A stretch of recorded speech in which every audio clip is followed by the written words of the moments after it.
Itu anakku donga iku mikir awakmu dhewe. Mulane donga mek ngaji ku derajate dhuwur ngaji. Mergo ngaji muji pangeran, nak donga mikir awake dhewe. Makanya masyhur itu ada dua kelompok di masjid, yang satu diskusi halal haram, yang satu berdoa. Nah, terus Nabi keluar dari rumah berdiri sempat ragu, saya kemana? Akhirnya Nabi ngendikan mereka itu berdoa kalau Allah mengabulkan ya disembadani. Tapi mereka belajar halal haram. Itu perintahnya Allah, saya sebagai Nabi. Terus akhirnya Nabi gabung kelompok yang belajar halal haram. Karena belajar halal haram artinya ingin menghidupkan hukumnya Allah Ta'ala. Tapi nak wong donga kepingine iku kabul kajate. Intine mikir awake dewi. Makanya saya termasuk ulama yang sering berdoa. Tapi ya berdoa tapi kadang-kadang. Nah gue kan gak kontribusi ning agama rapati ada itu.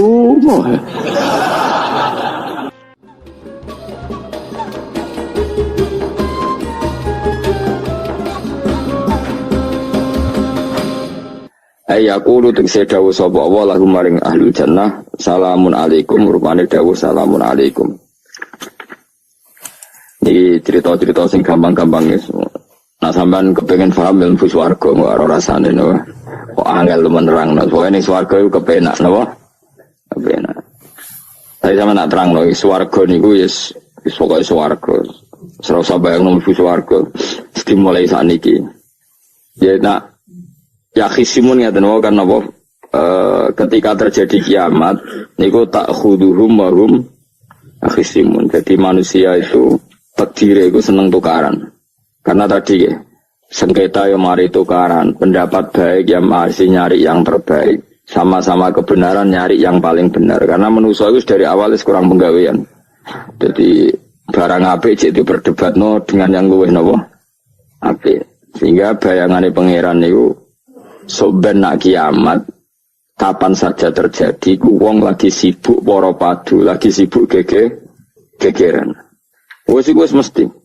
Karena tadi manusia niku mun watak dasare niku konflik.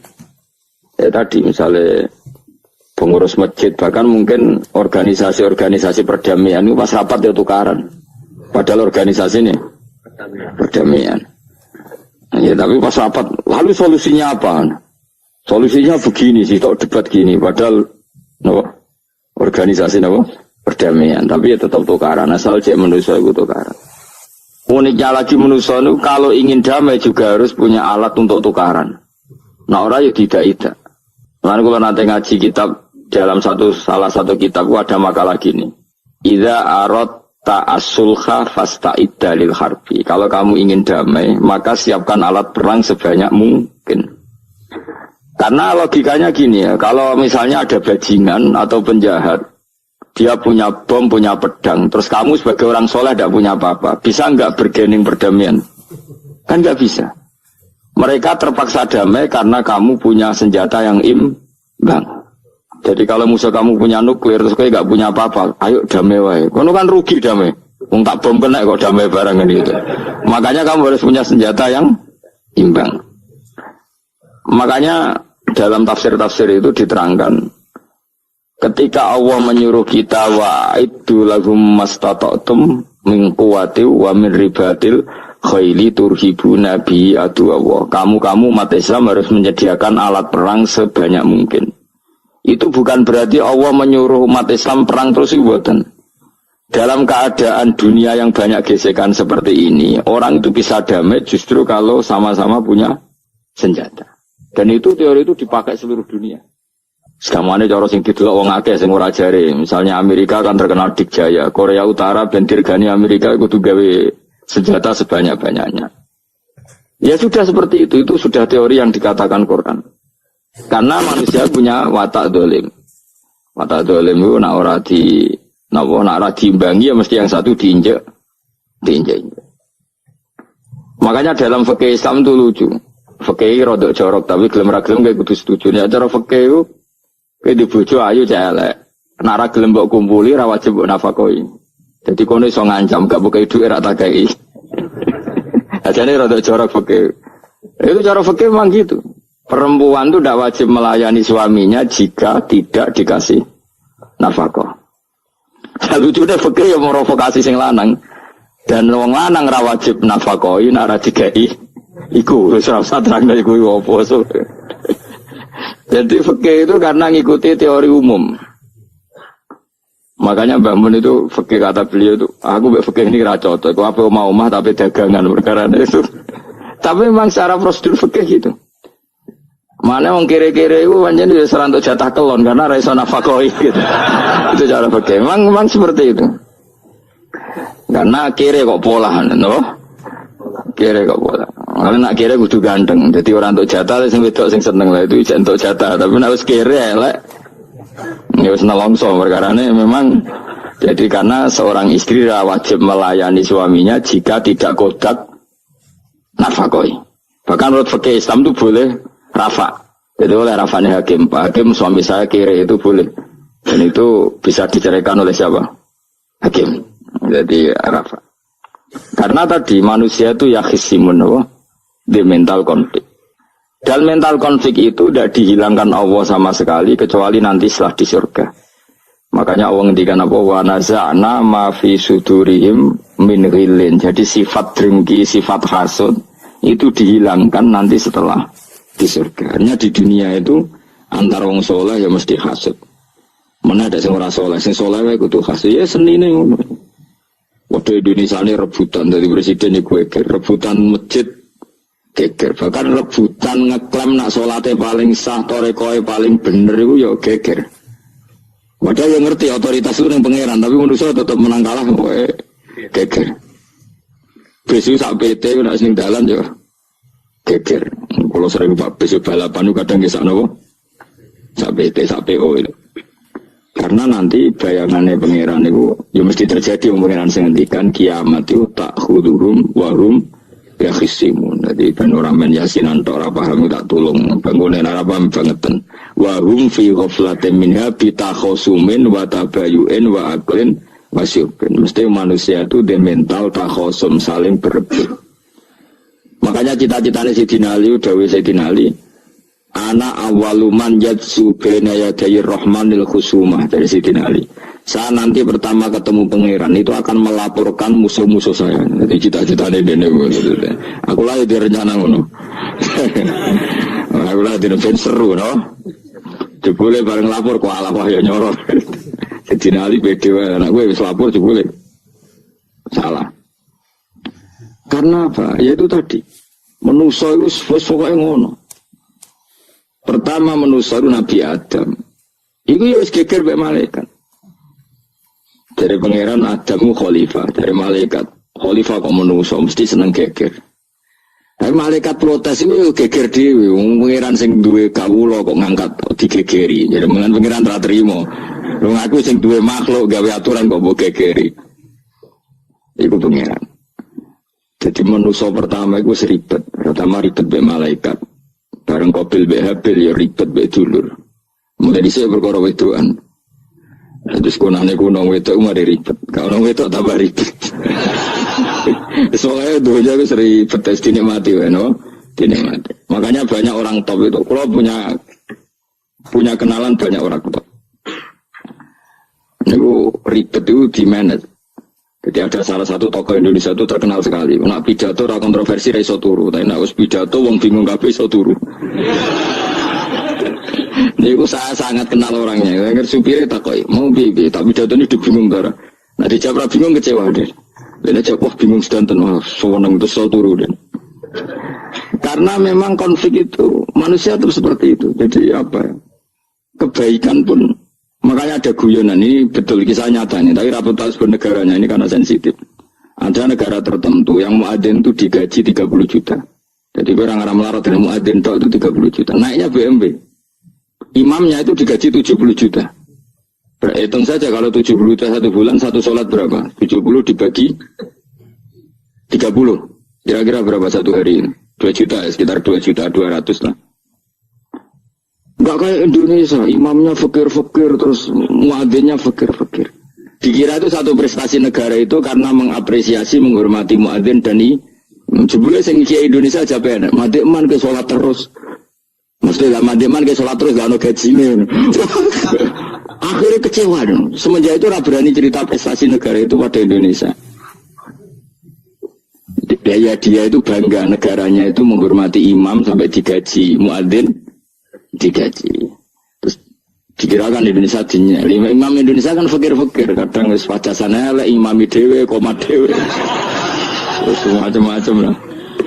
Nah, tapi dekne gak ngerti nak Indonesia ku pinter tukaran, pinter debat. Oh, berarti ke sholat terus itu perkara ono gajine tuh. Makanya imam di sana sergap-sergap karena kalau nggak ngimami dipotong gaji. Semenjak itu negara itu nggak pernah cerita prestasinya negaranya mengelola imam. Ya itu dunia-dunia kemarin geger. Saya sering debat sama banyak kiai karena itu. Gue setuju di masjid imami digaji sama ndak. Misalnya saya partai ikhlas, setuju ndak biar imami itu ikhlas. Ada yang partai realistis, mereka kan punya keluarga harus digaji dong, kalau enggak kasihan. Partai realistis versus partai ikhlas. Menang mana coba? Menurut hukumnya Allah mungkin menang ikhlas, tapi partai realistis, masuk uang kok ngimami tok untuk gaji. Artinya apa? Dalam kebenaran saja bisa diperdebatkan, apalagi barang benar baik batin. Karena manusia itu punya mental wahum yakhisimun. Ya sudah seperti itu. Makanya nanti benar-benar gak ada konflik itu di akhirat. Nah, akhirnya imam itu gak bangga. Surga imami masanya hebat, coba mergo digaji. Nanti man ke sholat terus, ngono gaji ini. Artinya sholatnya orang Indonesia itu luar biasa. Imam-imam Indonesia tanpa gaji kok. Ya resikonya kadang mutung, itu kan gak masalah. Tapi ya gak masalah lah, tapi tetap ikhlas dibangun apa? Gaji. Mana kalau nu bingung saya, hafid mulai digaji, ustad digaji, kalau bingung ngerti takoi, kok berkali-kali beberapa pemprov kan ingin mengapresiasi hafid dapat insentif terus ustad, kalau ngerti takoi, jenengan termasuk yang setuju apa enggak? Mau setuju kok didik uang kedunyan, mau setuju hafid betul duit kok ora oleh, tapi mending ini, uang alim mereka mikir dunia, mending ada seperti. Itu yang tanya itu kadang ya gubernurnya tanya saya, bupatinya tanya saya, Gus di daerah mana-mana itu ustadz, guru madrasah itu dapat insentif. Cara jenengan Rembang setuju apa enggak? Aku jawab yo ngelatih ustadz seneng duit yo rapi. Nentang ustadz untuk rezeki yo rapi. Ustadz fakir yo agak tenan. Nah, gua kan wong keramat, gak mati masalah cara orang untuk gaji. Tapi kan tidak semua orang keramat. Kalau wong keramat untuk gaji tetap gagal. Tapi rata-rata ustaz kan tidak keramat. Gak keramat, bojone cerewet. Cek kumpul mertua. Nggak, kalau sampean misalnya jadi, nggak ini cerita wakisimun. Seman setuju nggak kalau ada hafid itu dapat insentif? Ayo, ngaco. Setuju ora? Loh, kok setuju hafid? Terus gue senang hafid itu di mental materialistik. Setuju tak? Nggak. Terus dia setuju hafid rada duit. Mungkin ya, jadi ngurusi aku. Jadi memang kebaikan saja bisa diperdebatkan. Makanya dulu kalau ulama, makanya ijtihad itu penting. Ulama dulu itu kalau gejolak-gejolakan itu dalam hal yang tidak mujma'alah, ya tentu dalam hal yang tidak apa mujma'alah. Itu gejolak-gejolakannya itu nggak pernah selesai. Karena memang sesuatu itu pasti mirip ke sana, mirip kemari. Makanya disebut ra'yuna shawabun yahtamilul khata' wa ra'yuka khata'un yahtamilus shawab. Pendapat saya itu taruhannya benar dulu tapi ya mungkin salah, tapi pendapat Anda salah tapi mungkin benar karena mirip-mirip. Misalnya zaman sahabat itu sudah jadi perdebatan gini. Setelah Mekah ditaklukkan Rasulullah dan setelah Rasulullah wafat dan Islam sangat-sangat kuasa, bukan sekedar kuasa lagi, sangat kuasa. Paling enggak menguasai Mekah Medina. Itu perdebatannya gini. Kita keluar Medina apa enggak? Sebagian sahabat, enggak, kita di Medina, ini ardu Rasulillah, ini muhajaru Rasulillah, tempat yang dipakai hijrah Nabi. Kita keluar dari Mekah enggak usah. Sholat di Mekah itu fadilahnya sebagaimana 1000 sholat. Wah, debat gitu. Yang separuh enggak. Nguyai segoro apik to ora. Mekah Medina sekarang sudah jadi negara Islam, tapi banyak bumi lain yang belum ada Islam. Menyebarkan Islam itu penting enggak? Penting. Efeknya meninggalkan Mekah Medina. Hanya separuh sahabat yang meninggalkan Mekah Medina. Mimpi ini itu orang-orang keren, Kak Sayyidina Ali. Sayyidina Ali akhirnya sakan Al-Kufah. Dia hidup di mana? Kufah. Abu Darda hidup di Syam. Salman Al-Farisi hidup di Palestina. Karena dia milih pendapat kok nguyai segoro, sehingga sampai harus ditinggal. Akhirnya menyebarkan Islam kemana-mana, termasuk barokahnya mazhab itu ada yang ke Cina, terus terdampar di Selat Malaka, terus ada yang ke Aceh. Makanya banyak yang berpendapat Islam masuk Indonesia ya era apa sahabat. Tapi kalau ditanya bagaimana hukumnya meninggalkan Mekah Medina, ya buruk. Negara sebaik itu kok ditinggalkan. Tapi bagaimana hukumnya membiarkan bumi lain tanpa dai, ya buruk. Terus kayak jawabmu bi. Jadi dalam kebaikan saja ada perdebatan. Kayak gue ya misalnya, dia hukumnya dolan mbek konco traktir ya ape. Dia hukumnya traktir konco nganggo jatah belajani bojo. Elek. Akhirnya jadi lanang-lanang jono dhewe ke sono jatah bojo atau jatah konco. Karena dia mu cukup nak ora. Ya itu udah semua manusia itu wahum yakhisimun. Makanya sampean kalau beda pendapat itu sing biasa wae. Coba wong saiki kalau beda pendapat geger. Beda pendapat itu sudah fitrah. Enggak mungkin lah. Kita ada beda pendapat itu tidak mungkin. Di kampung-kampung kalau ada masjid speaker di mana-mana saya sering ditanya. Ada yang progus kandhani nak adzan juga banter-banter, mengerameni tonggo. Nak niat salat ra usah adzan nek teko. Bar. Sing sitok, yo ora kudu banter ben siar. Sing sitok mau sedemen dipisoi tok, mergo sing ora seneng malah mau misoi tok, sing wis seneng tanpa adzan pun yo tanpa adzan rame-rame maksudnya wis salat kemilan di. Dulu tuh perdebatannya gitu. Abu Bakar nak wiridan yang masjid tuh wirih banget, selirih-lirihnya. Umar nak wiridan bianter, tapi ranggusan sistem zaman itu, tapi banter aja. Tapi sing ramai ini lah, intinya sing ramai. Ketika Abu Bakar ditanya Rasulullah, ya Abu Bakrin, kenapa kamu melirihkan suara? Jadi saya itu malu sama Allah. Dia itu zat maha mendengar. Jadi saya merasakan suara itu malu. Kayak pangeran butuh suara keras. Umar ditanya, kenapa kamu terlalu keras? Umar jawabannya sederhana, betul-betul ngantuk.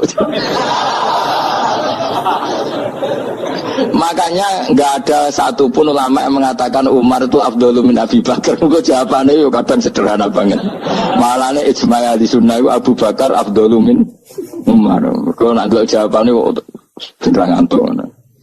Padahal jawabannya Abu Bakar, kalau nu isin kalian pangeran yang maha pendengar kok banter-banter. Rasulullah dalam banyak hal ya gitu, ketika banyak masalah itu sahabat dongo banter-banter. Nabi duka, innakum latatuna as-somma.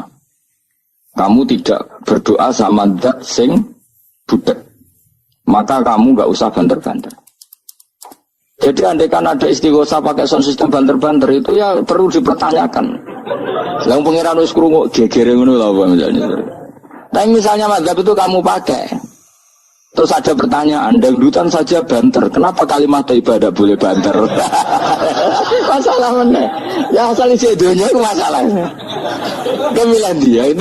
Ini cerita saja. Kalau manusia itu istighosah jaluk tolong sama pengiran kan? Pengiran sudah dengar tanpa sound system apa enggak? Kenapa banter-banter? Nah, tapi kalau tadi dibalik dangdutan saja banter-banter. Kenapa kalimat ibadah boleh banter-banter? Jadi manusia itu memang potensinya itu ya khisimun dalam kebaikan saja khisimun. Jibril kurang kondangi itu buantai malaikat-malaikat liane. Masyhur itu siapa yang enggak ngerti Nabi Ibrahim? Nabi Ibrahim itu nabi keren.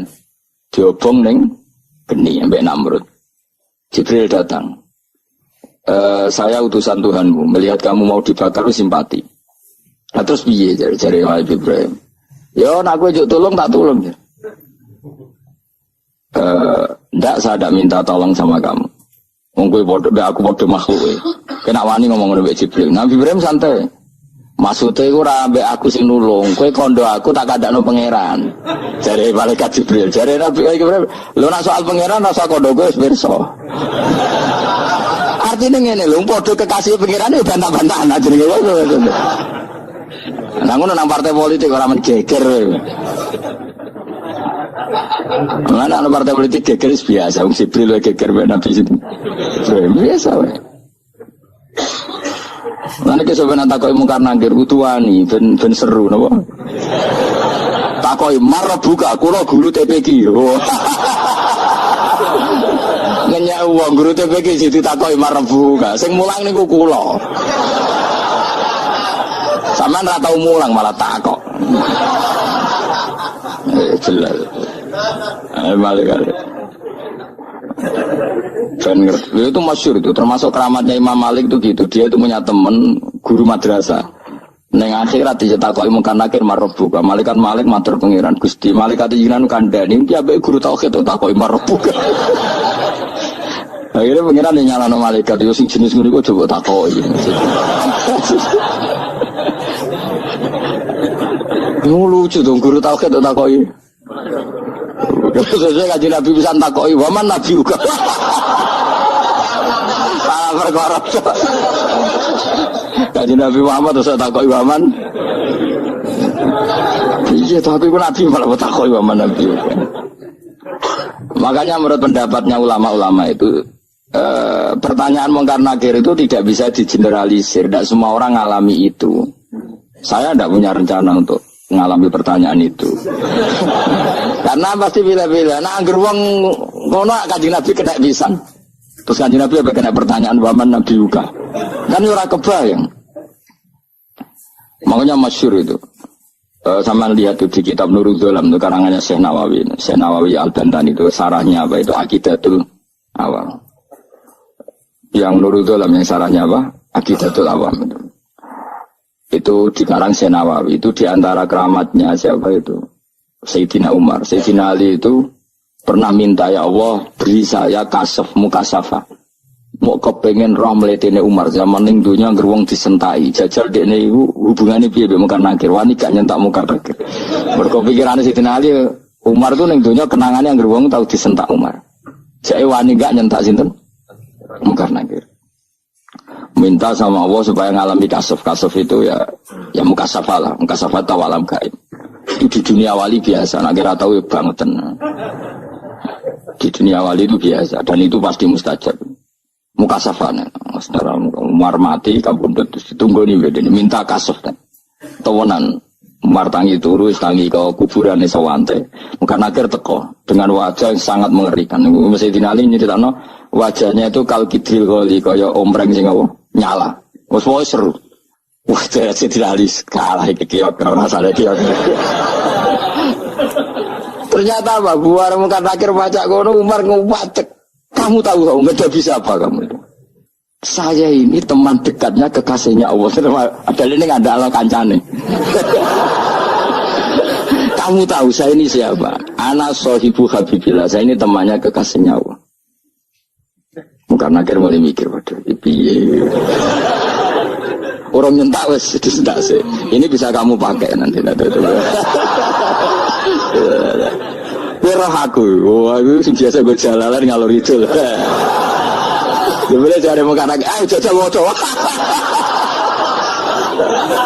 Ya repot. Siapa ya? Kan gue wocok, rakan wocok. Kan mau gue wocok. Akhirnya karena akhirnya nangis nih pengiran. Nangis Gusti, selama ini saya biasa nyentak, kenapa sekarang malah dibentak gitu. Terus kata Allah, ya sing sopan sithik iku konco. Semenjak iku mungkar nakir itu punya aturan. Ya ngene aturane, ojo prosedur teman-teman wae nek ketemu kekasihku ojo garang teman-teman. Semenjak iku sudah ada ndak sekarang itu. Kesidin Ali intine terus ternyata konsisten. Maksudnya Umar itu ning akhirat pun masih main sentak. Ya bagus lah konsisten maksudnya apa? Bagus. Karena tadi manusia itu punya mental wahum ya khisimun. Itu enggak bisa enggak. Sudahlah. Di perdebatan kebaikan, makanya rapat keluarga apa? Masih niate silaturahim wis tetep dolan ning dulur niate silaturahim bareng dulure rapati perhatian. Dolan ado-ado rapati tahap. Gremeng kan padahal niate silaturahim. Ini ada organisasi perdamaian kira-kira di internalnya banyak konflik tak? Banyak, padahal jenis organisasi perdamaian. Coba itu bom-bom dari Amerika atau mana itu kalau ngebom negara tertentu kan karena negara ini apartheid atau apa. Tapi untuk damai juga melewati apa? Bom dulu. Untuk memaksa satu negara gak perang ya dipaksa dengan alat perang. Coba Indonesia dijajah Jepang tuh mau pulang karena dipaksa sekutu. Jadi untuk damai saja dipaksa dengan alat perang itu dunia. Betapa ada idealnya dunia untuk damai saja harus perang dulu. Makanya idza aradta sulhan fasta'id dalil harbi. Kalau kamu ingin damai pun harus menyediakan alat perang. Karena kalau nggak punya apa-apa pasti diinjak-injak. Ya sudah seperti itu, ini dunia semuanya nggak pernah sempurna. Tapi damai harus perang, harus paling nggak punya alat perang. Karena mentalnya manusia itu wahum yakhismun sampai pas kiamat itu cek wahum yakhismun. Makanya ya sudah seperti itu. Tapi nanti insya Allah baru kayak kesolehan itu perdebatannya dalam kesolehan kayak yang dialami malaikat Jibril dan Nabi Sinten Ibrahim. Malaikat Jibril empati ya karena kekasihnya Allah dibakar. Ibrahim merasa dekat sama Allah, gak perlu perantaran malaikat siapa? Jibril. Itu bagus ya perdebatan dua orang soleh. Banyaklah Rasulullah dengan Jibril. Ya sering kadang-kadang debat, tapi perdebatan orang-orang soleh itu memang luar biasa. Coba-coba debat di Indonesia bagi negara sebelah sisi itu. Wah negara kami imam masjid itu digaji gini-gini. Niatnya pokrol juga jadi ke Indonesia. Mandik man ke sholat terus lah no gaji ini. Jadi akhirnya kan, ya malu tuh. Ternyata sholatnya terus itu karena apa? Gaji. Orang Indonesia tetap sholat tanpa gaji, tapi gerbangnya jalan terus. Loh iya saya sebagai kiai itu sering bingung kalau ditanya gitu. Saya sering kenal bupati, gubernur. Kalau sering tanya, saya itu ingin mengkhidmati agama di Jawa Tengah atau Jawa Timur, ingin ngasih insentif sama guru Madin. Saya sebagai kiai kan bingung, mau disetuju didik uang material, mau dirasa setuju, mosok ustadz tapi untuk rezeki kok ditentang. Nah gue jenis setuju apa menolak? Mustafa sing khusyuk yang setuju. Terus bosan dan lebih melarat. Ayo setuju orang. Nah aku mau ngalih anu takdir. Suara kena dipikir itu ya suara kena dipikir. Ya karena tadi saya sudah seperti itu. Mohon terus nang. Wamtazil yauma ayyuhal mujrimun. Ayaqulu lan dawu sapa wa ta'ala. Imtazil yauma. Ini oleh nafsir Imam Suyuti wamtazil yauma ayyuhal mujrimun terus wawune niku dilebokno lafaz yaqulu wa yaqulu. Tegese lan dawu sapa wa ta'ala dawu imtazil yauma. Imtazumi sawo sira kabeh al yauma ing dalem iki dina ayyuhal mujrimuna wong-wong sing dosa. Dan iki nunjukno nak zaman ning donya iku kancanan wong kafir sing ora harbi iki angsal. Mergo orang bener-bener terpisah dari wong kafir teng akhirat. Makanya ulama-ulama tidak mengharamkan misalnya ada mahasiswa Indonesia kuliah di Jerman atau enggak apa-apa. Sementing jaga imannya. Karena wajib terpisah mbek wong kafir iku nak wis teng akhirat imtazul yauma ayyuhal mujrimun infaridu adil mukminin intakhtilatihim bihim. Saat di akhirat benar-benar orang mukmin harus terpisah dari orang kafir karena alamatnya berbeda. Tapi kalau di dunia kan ada hajatil muamalah, ada hajat muamalah. Ya, tadi asal tidak harbi, ada asal kafir yang tidak musyrik. Ya, karena ada hajat muamalah. Ya, ada hajat apa? Muamalah. Mau tidak mau. Misalnya kamu ya haji ya pakai pesawat. Bikinan Amerika. Orang Amerika bisa punya uang ya nak pesawatnya kepayon tinggal haji. Kalau enggak ya ada yang rental ya bangkrut. Ya, tapi kau nak misalnya ranggu pesawat sampai melaku. Ya asal di dunia itu pasti ada saling interaksi sosial. Paham ya? Nah nanti benar-benar terpisah wamtazil yauma ayyuhal mujrimin itu nanti. Nanti. Dia tidak bisa dihindari. Wamtazulan misau sira kabeh al-yauma ing dalem iki dina ayyuhal mujrimuna ya eling-eling sing itu. Saya punya sekian cerita ya supaya sampean tidak jadi ekstremis. Allah mentakdir dunia itu sudah seperti ini. Sudah kamu tidak boleh protes. Kayak apa Nabi Musa itu Sofiyullah. Sing rumat Nabi Musa cilik sapa? Fir'aun. Ketika Rasulullah lahir itu panitiane ra kowe Abu Lahab. Wong roh kabeh. Pas Nabi lahir kowe mbek Abu Lahab berjasa ndi? Berjasa Abu Lahab. Abu Lahab saking senenge ponakane lahir lanang ganteng iku candaleme dekne mestine iku penting bagi dia dihibahkan ke Sayyidah Nah iki jenenge Suwaibah napa? Al-Islamiyah. Cara Jawa wis ora usah ngewangi aku nduk ngewangi dulurku wae mergo duwe bayi. Kayak apa? Dia yang tasakuran, yang ribet karena kekasih pangeran di rumah Abu Lahab, Musa di rumah Fir'aun. Ini dunia selain dia. Ya sudah seperti itu. Kamu mau apa? Lah pangeran yo ora risi tenang ae. Misalnya Abu Lahab protes, kalau nanti ngurmat kekasih jenengan, iya dunia aku sih monggo. Selesai kan? Dunia aku dipangan kekasihku, selesai kan? Misalnya Fir'aun protes, riyen sing ngurmat Musa kula lho Gusti. Nganggo dunyane sapa? Dunyane jenengan yo wis masalah ya apa? Pangeran santai wae. Tapi nak gue ada bayang wong soleh kudu steril kau wong kafir lah terus gue gak tau maca sejarah. Nabi Musa itu di rumah Fir'aun. Lahir kanjeng Nabi ini sing manitiani Abu Lahab. Wis ngono dunya biasa wae, urip wis biasa wae. Mesti biasa wae penting soleh, di hati soleh, rezeki wis winawas. Wae taluk gue pangeran, ora usah sok suci, ora usah sok bener dhewe biasa wae. Dunia kabeh kersane napa? Pangeran. Ya sudah seperti ini. Yang soleh kayak Salabah malah akhirnya suul khotimah. Padahal dulu disebut hamamatul masjid, tukang itikaf. Gak tahu mulai ke masjid, tapi akhirnya suul khotimah. Wahsi sing mateni kekasih Nabi, rupane mateni Hamzah ditakdir husnul khotimah. Makanya itu ya muqallibal qulub tsabbit qalbi ala dini. Kita tidak pernah tahu.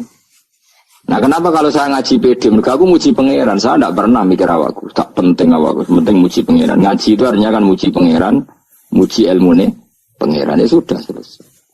Itu anakku itu itu mikir awakmu dewi. Mulane donga mek ngaji ku derajate dhuwur ngaji, mergo ngaji muji pangeran, nak donga mikir awake dewi. Makanya masyhur itu ada dua kelompok di masjid, yang satu diskusi halal haram, yang satu berdoa. Nah, terus Nabi keluar dari rumah berdiri sempat ragu, saya kemana? Akhirnya Nabi ngendikan mereka itu berdoa kalau Allah mengabulkan ya disembadani.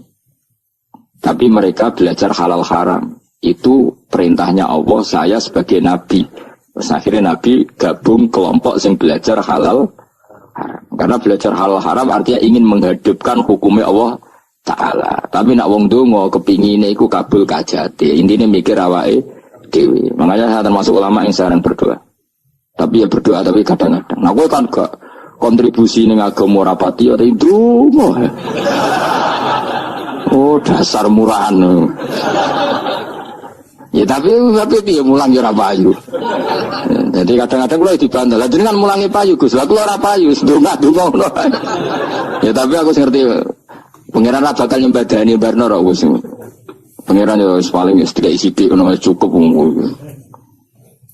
Kalau termasuk orang yang nggak setuju ya kalau orang sholawatan terus berlebihan tapi khidmah ini Nabi kurang. Maksudnya gini loh, sholawatan berlebihan ya.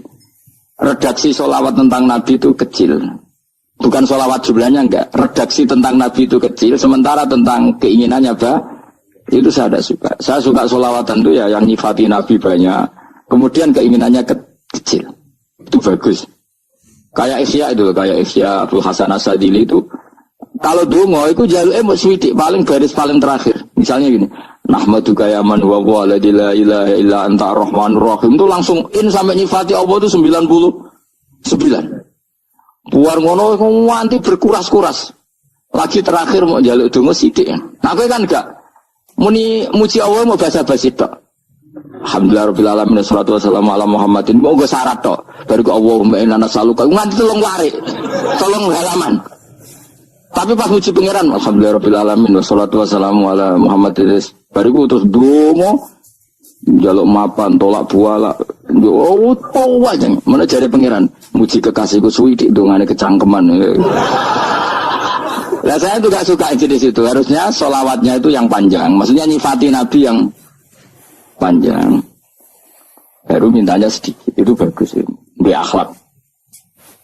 Makanya saya diantara sholawat yang senang itu sholawatnya Habib Ali Al-Habsyi yang ngarang Simtutur. Kalau beliau baca sholawat itu sholatan yattasilu biha ruhul musolli alaihi bi fayam basitu fi qalbi sirru nuri ta'alluqi bi wa hubbi wa yuktabu biha bi inayatillahi ta'ala fi hisbi. Jadi dia baca sholawat itu, ya Allah berikan sholawat kepada kekasihmu Muhammad Dengan sholawat ini rohnya saya, musolli itu rohnya saya yang membaca sholawat bisa sambung dengan rohnya Rasulullah. Dan setelah sambung saya terhitung sebagai orang yang mencintai Rasulullah. Dan saya berharap dari cinta itu saya tertulis sebagai umatnya. Nah, aku kan enggak mau sholawat itu mau, saya termasuk orang yang enggak saya loh. Tapi ya tetap baik dibanding nganggo primbon di satu sholawatan ya. Tapi boleh punya etika lah dengan Rasulullah itu. Kalau dungo nyifati Nabi yang banyak. Kan banyak itu sholawat yang seperti yang saya misalnya di kitabnya Sayyid Muhammad ada Wa sholli ala sayyidina Muhammad nuri kalam alladzi. Wah nyifati Nabi itu sampai panjang lebar baru menceritakan hajatnya. Kalau kamu kan enggak nyifati Nabi basa-basi, mau sidik mana. Malah kadang orang misalnya ala Muhammad. Kok ala Muhammad muni sayyidina aja disoal. Misalnya terus bari kudungane wah. Saya termasuk yang enggak setuju. Karena itu menurut saya kurang etika. Makanya Rasulullah itu kalau berdoa, kalau sudah nyifati Allah, coba tak beri satu contoh saja doanya Nabi. Alhamdulillah hamdan yuwafi ni'amahu wa yukafi'u mazidah ya Rabbana lakal hamdu kama yanbaghi li jalali wajhika 'azimi sultanik la nuhsi sana'an 'alaika anta kama asnaita 'ala nafsik. Itu sudah berapa itu nyifati Nabi? Itu belum doanya tuh. Nah kamu kan enggak Alhamdulillah rabbil alamin Allahumma ya Allah di hajati gremeng seramutu tenan. Jen bakat wali. Lah jero kula iku sisih dene. Kula wis sering ngamini dongane wong ngono tapi ning atiku amin itu maksudnya amin barno mawon Gusti. Tapi aku amin tapi amin kuwi barno mawon Gusti. Wong ora jelas ngono berarti. Jadi aku muni amin tapi amin barno maksudnya ya Allah barno amin ngono maksudnya. Jadi karena tadi setahu saya doanya para nabi, para wali itu memang seperti itu. Ya coba itulah doa tadi aja yang saya sebut itu berapa kalimatnya? Apa? Alhamdulillah hamdan yuwafi ni'amahu wa yukafi'u mazidah ya Rabbana lakal hamdu kama yanbaghi li jalali wajhika 'azimi sultanik la nuhsi sana'an 'alaika anta kama asnaita 'ala. Enggak terhitung pujian saya kepada engkau sebanyak engkau memuji pada diri engkau sendiri. Allahumma inni a'udzu biridhoka min sakhatika fi mu'afatika min uqubatika wa bika minkal. Allahumma sholli bi haqqi jabarutika wa bi khawfika. Kan panjang sekali doanya wali-wali itu, tapi semuanya bersifat Allah. Bahkan banyak yang kemudian lupa enggak doa. Coba haji, doa haji itu coba. Labbaik Allahumma labbaik la syarika lak innal hamda wa ni'mata laka wal mulka la syarika lak wa ni'matu. Itu kan labbaik saya siap melaksanakan perintahmu ya Allah sa'dik. Engkau yang punya pujian, engkau la syarika lak lakal. Itu malah enggak ada, jarang malah ada doanya. Itu kalimatnya talbiyah semua. Allahumma antal azil akram itu sudah seperti itu. Karena tadi al-mu'min yashghaluhu sana 'ala Allah min ayyakuna li nafsihi dzakiran. Mukmin sejati adalah sibuk memuja Allah sampai lupa jatah dirinya sendiri. Nah, kowe kan gak mujine Allah basa-basi, dongane tenan. Itu jadi makhluk aneh, itu jadi hubungan mbek pangeran itu wong aneh. Ya tapi jan ra bakat wali, semono iku dadine semono iku. Ya tok ngono kok mari wali kakean malah gak elit. Jadi, tapi saya mohon itu di sholawat itu usahakan jumlah paling enggak jumlah sholawatnya banyak, doanya sedikit. Paling enggak misalnya kamu tidak punya kalimat yang apa baik, jangan mau sholawat yang 100 juga ada salah. Biar gue iling-ilingan apa kita menyebut kekasihnya Allah lebih banyak ketimbang kita menyebut hajat kita sendiri ya gitulah. Paling enggak punya etika seperti itu ya. Kalau kamu enggak punya sehot-sehot sing keren, bacalah sholawat berapa 100 terus cerita awam Gusti utang kula kathah. Mungkin ra jawab wis roh ngono.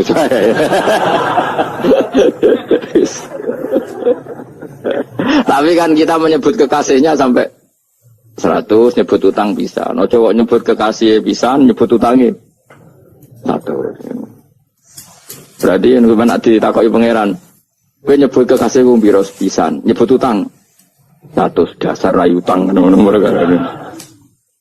Ya ada, saya termasuk orang yang nggak setuju tadi. Jadi kalau redaksi sholawat cari yang mujinya Nabi lebih lebih banyak. Karena itu nanti lebih diridhoi Allah Taala. Coba Allah sendiri kalau nyebut nabinya itu hitung saja. Laqad ja'akum rasulun min anfusikum. Jadi rasulun min anfusikum, seorang rasul yang sejenis dengan kamu.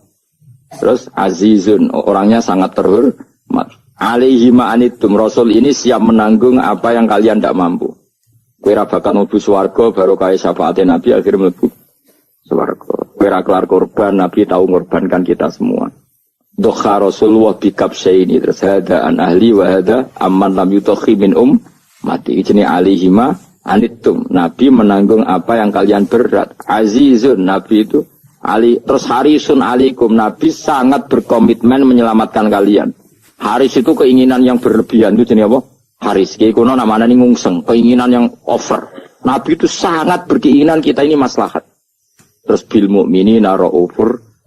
Allah yang super saja, kalau nyebut nabinya nyifati sebanyak itu.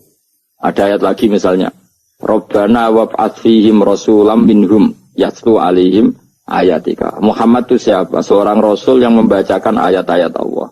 Wa yu'allimuhum, seorang rasul yang mengajari mereka Alkitab wal hikmah. Wa yuzakkihim, seorang rasul yang membersihkan akhlak-akhlak kita. Jadi artinya Allah punya tradisi kalau nyifati rasul itu banyak. Juga nyifati orang-orang sekeliling rasul. Makanya menurut saya mazhab Syiah itu enggak pas. Karena Allah kalau nyifati Rasulullah itu jika nyifati orang-orang di sekeliling Rasulullah. Dan itu dengan pujian. Yaitu Muhammadur Rasulullah walladzina ma'ahu asyidda walal kufar ruhama'u bainahum tarahum ruka'an sujada yabtahuna fadlan minallahi warid wa nasimahum fi wujuhim min atharis sujud. Itu kan panjang sekali. Dan orang-orang sekeliling Muhammad adalah begini. Kayak apa Allah muji para ashabu Rasul? Lillah. Masa kita ikut kelompok yang menghina ashabnya apa? Rasulullah. Makanya kita tetap mazhab ahli sunnah apa? Wal jamaah, yaitu mencintai semua sahabat. Karena Allah saja yang Tuhan mensifatinya dengan sehormat itu. Mensifati apa? Ashabu Rasulullah. Disifati orang-orang yang saling kasih sayang sama orang mukmin. Tarahum ruka'an, sujud dan komitmen hidupnya untuk rukuk dan sujud. Simahum fi wujuhim min asari sujud.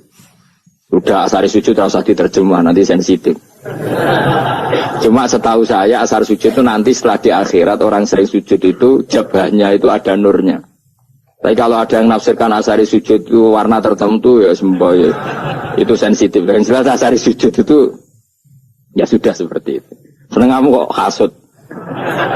Kowe nyen provokator, nak ono apa ya? Ada hal yang begitu terus mau berlebihan. Teke ya khisimun. Nah, kalau ada kepentingan pokoknya ayat si mahum fi wujuhim min athari sujud, bahwa dalam jabahnya itu ada asaris sujud. Itu masyhur kan, saya terangkan ya, tapi jauh sensitif loh, biasa wae. Suatu saat Rasulullah itu ngendikan begini, nanti saya kata Nabi akan nyafaati kalian semua. Sahabat-sahabat tanya, ya Rasulullah dengan sekian miliar orang bagaimana kamu mengenali kita? Saya ulang lagi, suatu saat saya nanti akan nyafaati kalian, karena saya kenal kalian. Maksudnya di akhirat. Ya Allah, di akhirat. Rasulullah tanya, ya Rasulullah bagaimana engkau mengenali kita, sementara nanti di akhirat bermiliar-miliar orang gitu. Terus Nabi ngendikan gini, jika kamu punya unta dengan tanda tertentu, saya ulang lagi, jika kamu punya unta punya tanda tertentu, dalam jidatnya ada begini, dalam tangannya ada gini, dalam kakinya ada gini. Maka apa kamu bisa membedakan untamu dengan unta orang lain? Ya bisa ya Rasulullah, karena unta kita khas. Misalnya kaki depannya ada putihnya, kaki belakangnya ada putihnya, dalam badoknya ada putihnya. Kata Nabi, inna ummati yut'auna yaumal qiyamati hurran muhajjalin min asaril wudu. Nanti umatku, nanti wajahnya juga bersinar. Tangan kakinya juga bersinar. Jadi asar itu saya pastikan secara riwayat itu akhirat, maksudnya tentang akhirat. Tapi bahwa yang di dunia ada yang memulai asar itu nggih monggo mawon. Loh itu bagus kan, artinya ekspresi percepatan. Enggak apa-apa loh, daripada kok kowe ora jelas ini gitu. Maksudnya ya orang ngetok ya panjang jarang sujud tenan. Wis ora usah sensitif, tapi yang jelas ya nanti. Ya soben kiamat ruang samu. Nanti hisab itu nanti kalau hitung hanya sekitar 3 jam.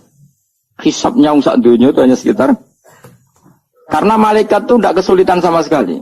Tak warai ya. Ini nggak akan salah saya dalam hal ini karena riwayatnya sahihah. Kenapa hisab itu hanya butuh rubu'un nahar, 1/4 dari siang enggak? Anggap saja siang itu 6 jam atau 12 jam itu aja terserah. Kalau 12 paruhnya kan 6 ya. Seperti seperempatnya berarti 3. Itu gini.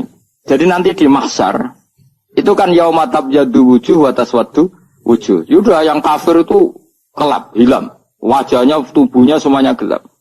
Yang mukmin itu semuanya terang. Jadi sudah yang tabyaddu wujuh wa taswaddu wujuh otomatis terus nyingkap. Terus pergerakannya itu delala yang tabyaddu wujuh itu ke kanan, yang taswaddu wujuh ke kiri. Maka kamu jangan punya sinar yang kelap-kelip. Nanti kena bego yang karena nggak jelas tadi. Maka kamu harus sinarnya yang sejelas-jelasnya. Ghurran muhajjalin min asaril. Untuk bila perlu nur kamu sampai menembus langit saat itu. Makanya ketika orang mukmin sudah nurnya ada di muka, ada di tangan, masih ngendikan Rabbana atmim lana nurona, karena takut masih kena bego tadi. Karena kalau hanya wudhu tok, sikil tok kan, bayangkan di miliaran orang kan bisa agak kelihatan. Tapi kalau nurnya sampai nembus langit kan, itu siapa kok nurnya sampai, kan malaikat langsung tahu. Wah, apal Quran, alim kan insya Allah nurnya itu. Sama zaman itu masih berdoa, Rabbana atmim lana, sempurnakan nur kami. Karena nanti identifikasi malaikat berdasar tadi. Kalau ada nur berarti diletakkan ashabal yamin. Kalau nggak ada nur, ashabal shimal. Nah malaikat yang dibawa bigo itu kira-kira detail nggak? Dugaan saya kalau kelap-kelip pasti kena simal. Wah ini partai kiri. Kan, komnas yang wudhunya mau dulet sirah tok sidik. Karena anak mazhab Syafi'i. Sebetulnya meskipun itu sebaiknya kalau basuh sirah itu kabeh ben ora kelap mana aneh pepes terus dulat-dulat tok. Iku soben ya itu. Kelap-kelip. Ya sudah ya. Setelah itu kata ngendikane pangeran yu'raful mujrimuna bisimahum fayukhadu bin nawasi wal aqdam. Orang-orang pendosa kelihatan maka diletakkan di kiri. Nah sama yang orang-orang baik simahum fi wujuhim min asari. Jadi ayat itu jelas tentang akhirat. Tapi kira usah terus provokasi. Karena kamu kok ya krisimun. Maksudnya provokator. Jadi nanti yang mukmin jelas nurnya. Dan nur ini nanti dengan kadar iman kamu, perilaku kamu. Ada yang kelap-kelip, ada yang... Nah yang kelap-kelip ini yang kena bigo itu tadi. Nanti setelah kena bigo ikut ashabi simal. Yang kelap-kelip disortir lagi. Malaikat yang bagian detail kan ada nanti. Nah ini terus ditubir neraka. Yang kafir benar-benar neraka, yang ini ditubir neraka. Itu nanti ini yang ngel-ngelok Kanjeng Nabi digoleki ya ini itu. Mana sakit Kanjeng Nabi, mana ono kiai soleh darani, nek iso soleh dhewe sakit Nabi mergo terus goleki endi umatku sing kelap-kelip itu. Dicari disafaati. Ya, imma langsung dituruti Allah wa imma diubasin neraka. Ya terserah rencanamu piye kon aku kowe. Tapi yang jelas apa? Kiamat itu cepat sekali karena tadi ada identifikasi tadi. Makanya hanya cukup 3 jam karena tadi yang jelek kelihatan jelek, yang baik kelihatan baik. Makanya cepat. Ya araful mujrimuna bisimahum, orang pendosa dikenali lewat alamatnya yaitu taswaddu apa? Wujuh. Kalau orang baik dikenali lewat tabyadu wujuh. Nah terus setelah nyingkir, ini ngono tak warai kiamat. Setelah nyingkir itu faduri babenahum bisuril lahu bab. Setelah tersingkir tadi, terus lalu ada pintu penghalang, pintu pemisah. Nah pintu pemisah tadi yang sisi kanan langsung jadi surga, yang sisi kiri jadi neraka. Itu disebut faduri babenahum bisuril lahu bab batinu fi rahmatu wa dhahiruhu min kibalihil adab. Yang pintu arah kanan otomatis wilayah surga, yang pintu kiri otomatis wilayah neraka. Nah problemnya ketika penutupan pintu itu dah yang kelap-kelip itu katut kemana ini yang makanya kamu jangan malok partai yang apa kelap-kelip yang nggak jelas itu koalisi kemana ini. Kalau partai besar kan iso nyalon presiden, partai kecil ini kan ikut mana ini kan tinggal sore 1%, 2% ini kan repot. Loh, coba misalnya nur kamu 2%, berarti gelap kamu kan 98%. Kira-kira malaikat mengkategorikan kemana coba? Ayo jawab. Gelap. Loh, kode semangat. Padahal itu bagian dari kamu. Kalau satu tubuh itu sinarnya hanya 2%, kira-kira kategorinya itu partai gelap, partai terang. Foto semangat kok ada itu. Berarti kegaruk kemana? Kiri. Tapi bisa saja malaikat cara berpikir gini. Tapi kok ada cahayanya ya? Padahal kata Allah yang bercahaya ashabul yamin. Kan nggak ada bilang cahaya terang. Bisa saja malaikat alhamdulillah berpikir begitu. Ya nanti kita rayu saja supaya berpikir ini kan yang penting ada cahaya. Kan Allah tidak bilang terang apa kelap-kelip. Ya mungkin saja asal ada cahaya dikategorikan lahu nur, punya apa? Nur. Tapi yang jelas saat itu pun yang sudah punya cahaya masih berdoa Rabbana atsmim lana nurona. Ya Allah saya mohon sekali nur-nur kami sempurna. Jadi ini saya bantu teman-teman yang hafid-hafid supaya tahu maknanya ya.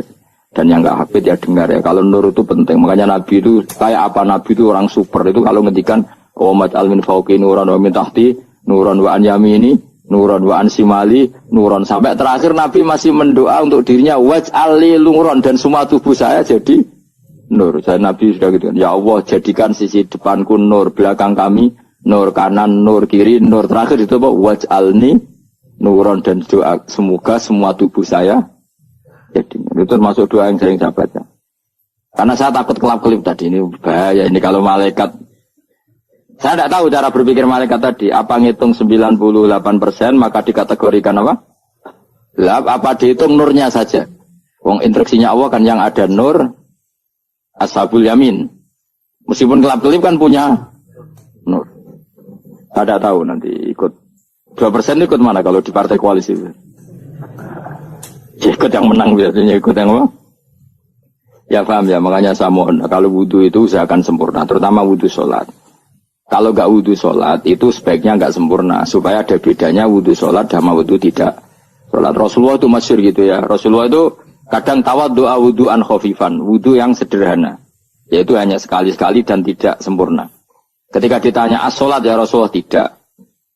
Misalnya saya habis makan, mau tidur biasanya ya wudhu, tapi tentu tidak perlu sesempurna kayak wudhu sholat, biar ada bedanya. Rasulullah juga gitu, beberapa kali beliau wudhu tapi tidak sesempurna wudhunya untuk sholat. Masyhur itu di riwayat tawaddu'a wudhu'an khafifan duna wudhu'ihi lis sholat. Tapi kalau wudhu untuk sholat asbaghal wudhu, menyempurnakan wudhu. Jadi supaya ada bedanya wudhu sholat dan wudhu tidak sholat. Saiki gak wong ora iso ngaji podo kabeh. Abu Bakar ya gitu. Ana wong poso sunat kok nyediakno buka dimarahi. Istrinya pernah nyediakan buka beliau untuk puasa sunat. Itu embernya dipecahi Mbak Abu Bakar. Ditanya, kenapa gitu? Apakah kamu akan menyaingi Ramadan? Jadi gak boleh memperlakukan puasa sunat kayak Ramadan. Ya biasa saja kalau puasa sunat tuh, wah, buka, kolak, apa. Ramadannya ya iri tuh, ini gimana kok saya disaingi ini? Jadi kabeh itu ada proporsinya, ada apa? Makanya megang Quran ya wudu, megang wudu. Nah tapi gitaran terus wudu, pengiran tersinggung. Iya kok menjaga gitar wudu. Jadi gak boleh kebaikan disaingi itu juga gak boleh. Bapak gue sergap wudu sampai nyekel gitar. Untuk Quran tersinggung, wah semen ibu gak sembunyi kan. Malaikat panitia kan ya tersinggung. Kabeh itu kan ada proporsinya, apa? Ada proporsi. Itu hebatnya Rasulullah. Jadi kalau beliau wudu, bahkan wudu itu wudu li sholat sama tidak sholat itu. Misalnya sholat sunat. Sholat sunat itu kamu mampu ngadeg boleh nggak duduk? Boleh. Kalau sholat fardu nggak boleh, biar ada bedanya. Fardu itu spesial, nggak boleh, harus berdiri. Kalau sunat pun harus berdiri. Fardu tersinggung. Iya sunat kok nyaingi aku kan gitu. Ya makanya sholat fardu wajib berdiri ya. Sholat sunat boleh duduk meskipun mampu loh ya. Nggak boleh sama. Sholat sunat pun harus berdiri. Berarti ada sunat menyaingi fardu. Ya jelas ya. Jadi aturan main itu harus jelas. Nggak boleh. Makanya Abu Bakar itu nggak mau kalau ada orang puasa sunat kemudian apa? Abdullah bin Mas'ud lebih parah. Dia itu tukang nyuwepeng orang yang selalu sholat duha. Makanya saya itu duha itu jarang. Karena takut kena sweepingnya siapa? Abdullah bin Mas'ud. Itu ada orang khusyuk tiap hari duha disweping sama dia. Apakah kamu menjadikan sholat ini jadi fardu? Kok mbok lakoni bedino? Awas nampak lakoni bedino. Daerah akhir duha dilakoni bedino. Perkara ini butuh duit. Itu kalau zaman Abdul Mas'ud kena sweeping apa? Karena berarti menandingi fardu. Yes, ora usah anut ilmu ku bahaya dadi sensitif. Cuma ini kan ilmu tetap tak utarakan biar kamu tahu, enggak boleh fardu disaingi itu enggak. Coba kan banyak ketentuannya tadi. Contoh paling gampang itu apa? Kalau sholat fardu boleh enggak boleh apa? Duduk. Sholat sunat boleh duduk. Sholat sunat boleh di kendaraan sesuai jalannya kendaraan. Nama tawajjah bi rohilatu. Kalau sholat fardu, kalau kamu naik unta harus turun untuk memastikan di kiblat. Jadi banyak. Sholat sunat kamu dalam keadaan najis sudah tidak boleh dilakukan. Kalau sholat fardu, karena saking pentingnya fardu, meskipun dalam keadaan najis tidak menemukan alat sesuci harus tetap sholat. Jenenge sholat dihormatil waktu, karena nggak boleh fardu ditinggalkan. Meskipun nanti harus dah, karena nggak boleh mengalahkan fardu, meskipun itu oleh najis. Jadi misalnya kamu pergi hanya bawa satu celana, kemudian di terminal atau apa kena najis, kena uyah sampean misalnya, kamu harus tetap wudu dan sholat. Karena nggak boleh fardu ditinggalkan. Meskipun nanti harus dah, karena sholat kamu tidak sempurna. Dalam keadaan celana kamu najis, boleh nggak sholat sunat? Nggak boleh. Karena kalau fardu itu darurat memang suatu yang harus, maka dilakukan. Tapi kalau kamu dalam keadaan nggak suci, nggak boleh melakukan sholat apa? Sunat. Karena fardu itu spesial apa? Spesial. Bun kalau terus nanya. Wamtazil yauma ayyuhal mujrimun. Ya, jadi orang mujrimun harus terpisah dari orang apa? Mukmin. Dan yang keharusan itu ketika di surga. Tapi kalau di dunia ya boleh muamalah boleh. Ya muamalah yang halal maksudnya. Infaridu tegese misal sira kabeh ana mukminin sing pira-pira mukmin intakhtilatihim. Nalikane campure kufar utawa al mujrimin bihi lan al mukminin. Rujuk ibu walik betul napa. Maksudnya rujuk itu awalnya sami intakhtilati mukminin bimkan kufar atau kufar yang mukminin. Alam ahad ilaikum ya bani Adam. Alam ahad ana ta ora merentano ingsun ilaikum maring sira kabeh. Amurkum tegese ana ta ora merentano ingsun kum ing sira kabeh ya bani Adam ya bani Adam. Ala lisani rusuli ing atase lisane para utusan-utusan ingsun. Bukankah saya telah merintahkan kamu wahai bani Adam Allah ta'budu setan. Yen ora menghamba sira kabeh asetan ing setan. Ngendikane pangeran kowe ijek kanut setan ku nemen nih. Bukankah sudah saya perintahkan kamu tidak boleh diperbudak napa setan. Maknane la tutiu tegese aja taat sira kabeh ing setan.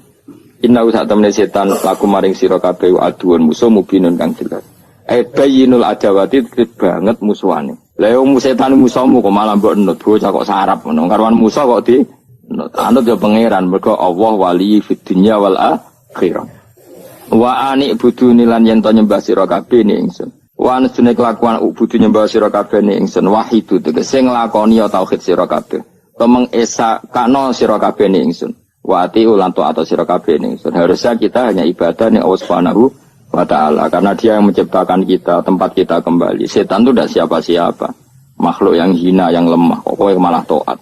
Taat ya ning gone zat sing super, sing gawe kita, sing memberi rezeki kita dan zat yang kita kembali. Assalamualaikum warahmatullahi wabarakatuh.